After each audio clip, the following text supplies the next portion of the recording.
പിന്നീട് ഇസ്ലാമിന്റെ പേരല്ലാതെ ബാക്കിയുണ്ടാകൂല.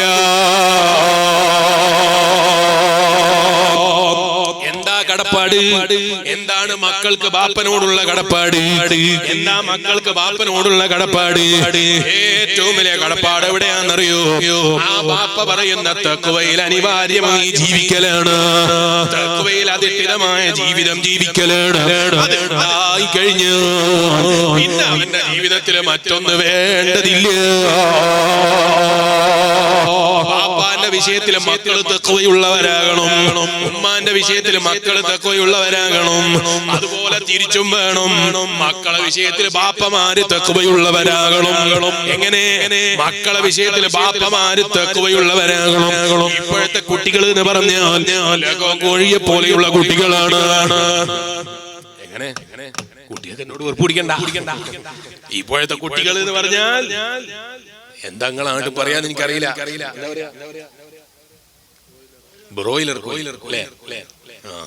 ആ കോഴിനെ പോലുള്ള കുട്ടികളാണ് എന്ന് പറയുമ്പോ കുട്ടിയൊക്കെ എന്നോട് വെറുപ്പിടിക്കണ്ടോ എന്ന് പറഞ്ഞാൽ അവർക്ക് ചിലപ്പോ പഴയ കാലം പോലെ ബന്ധം ചുമത്താനൊന്നും അവർക്ക് അറിയൂല. ഇപ്പൊ വരുന്ന സമുദായം വളർന്നു വരുന്നത് അങ്ങനെയാണ്. മുമ്പ് കാലങ്ങളൊക്കെ കുടുംബ ബന്ധം ചേർക്കൽ എങ്ങനെയാ? ഉമ്മാമനെ പോയി നോക്കിയിട്ടില്ലേ?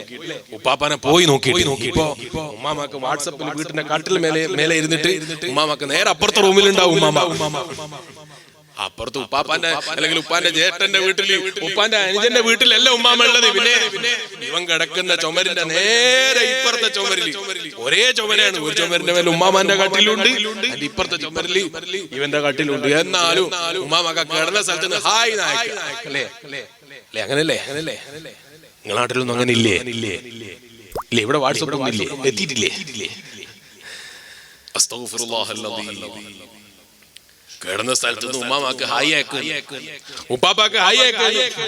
എന്നാ അതിലെ പോകുമ്പോ ഉമ്മാമാനോട് ഉമ്മാമ സുഖം തന്നെയല്ലേ എന്ന് ചോദിക്കാൻ നേരം ഉണ്ടാവില്ല. അത് ചോദിക്കണേ വാട്സപ്പ് ഉമ്മാമാനോടും ഉപ്പാപ്പാനോടും വിശേഷങ്ങൾ ചോദിക്കണമെങ്കിൽ ഇവന്റെ കയ്യിൽ വാട്സപ്പ് വേണം, അല്ലാതെ നേരം കിട്ടൂല. ഇനി ഉമ്മാമാക്ക് വാട്സപ്പ് അറിയില്ലെങ്കിൽ, ഉമ്മാമ വാട്സപ്പ് ഉപയോഗിക്കില്ലെങ്കിൽ ഉമ്മാമ ഇൻസ്റ്റാഗ്രാമിൽ വരണം. എന്നാലേ ഉമ്മാമാനെ കിട്ടുള്ളൂ. അല്ലെ ഇവരെ കിട്ടൂല.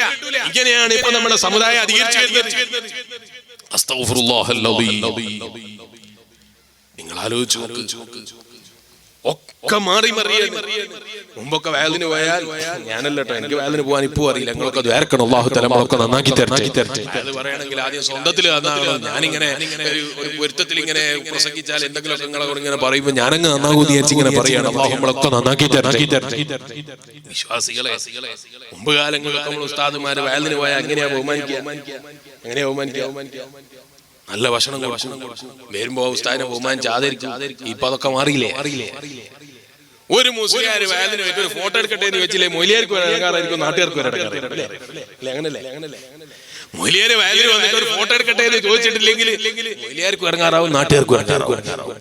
എനക്കിടങ്ങാറൊന്നും ആയിട്ടില്ല കേട്ടോ. അങ്ങനെയാണ് നമ്മുടെ കാലം പോയിക്കൊണ്ടിരിക്കുന്നത് എന്നാ ഞാൻ പറഞ്ഞത്. അസ്തഗ്ഫിറുല്ലാഹൽ അലീം. കുടുംബബന്ധം ചേർക്കണമെങ്കിൽ, സ്വന്തം ബാപ്പാന്റെ വിവരം അറിയണമെങ്കിൽ ദുബായിലുള്ള ബാപ്പയല്ല, അതേ കുടുംബത്തിൽ തന്നെ കൂടെ നിൽക്കുന്ന ബാപ്പാന്റെ വിവരം അറിയണമെങ്കിൽ ഇന്റർനെറ്റ് ഇല്ലെങ്കിൽ അറിയാത്ത കാലം വന്നുപോയി. വിശ്വാസികളെ, ഇന്റർനെറ്റ് വേണ്ടെന്ന് ഞാൻ പറയുന്നില്ല.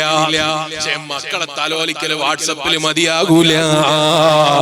അങ്ങനെ ആയിപ്പോയാൽ മക്കളും പിന്നെ വാട്സപ്പിലെ താലോലിക്കലുണ്ടാകൂ. ബാപ്പാക്ക് നേരം കിട്ടുന്നില്ല. എല്ലാ നേരം കിട്ടാത്ത ദുന്യാവുണ്ടാക്കുന്ന തിരക്കില് പാച്ചലാണ്. മോൻ എണീക്കുന്നതിന്റെ സ്വഭയിന്റെ മുമ്പ് തന്നെ പോകും. പിന്നെ തിരിച്ചു വരല എപ്പോഴാ? തിരിച്ചു വരല് മോൻ ഉറങ്ങിയിട്ട് രാത്രി ഒരു 11 മണി 12 മണിയാകുമ്പോൾ. ഇയാള് ഇതുവരെ കണ്ടിട്ടില്ല. മോനും വാപ്പാനെയും കണ്ടില്ല, വാപ്പ മോനെയും കണ്ടില്ല. എന്നാ രണ്ടാമത് നല്ല ബന്ധം എങ്ങനെയാ? വാട്സപ്പിലാ. ഈ ഉപ്പാപ്പാക്ക് വയസ്സായാൽ മോനും ഉണ്ടാവും അതുപോലെ തന്നെ വാട്സപ്പിൽ ഇങ്ങനെ തടോടിക്കൂടും.